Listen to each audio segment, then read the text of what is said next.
د جلالاباد تورخم دویم لین سړک پروژه منظور شوه. د ننګرهار والي حاجي مولا محمد نعیم اخوند په هڅو د ټولګټو چارو وزارت د وړاندیز او د ریاست الوزرا علي مقام په منظورۍ د جلالاباد تورخم د دویم لین سړک د پاتې چارو ترسره کېدو پروژه منظور شوه.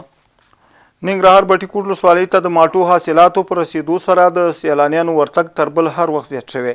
دغلته ورغلي سیلانیان وایي دا مالټې د ځانګړي ذایقې لرونکي دي او له هیوادوالو غواړي چې د مشروباتو او بهرنیو هیوادونو میوو پر ځای د خپل هیواد له خوندورو میوو څخه ګټه واخلي. د ننګرهار کرنې او بولګولو او مالدارۍ ریاست مسؤلین وایي د ولایت کې په شاوخوا 12,000 جریبه ځمکه باغداري شوې. دوی وایي دغه باغداري د همکارو موسسو بدیل معیشت پروګرام له مخې شوي چې تر ډیره د بزګرانو په اقتصادي مثبت اغیزه کړې. ننګرهار کې د 26 خصوصي روغتیايي مرکزونو فعالیت وځنډول شو.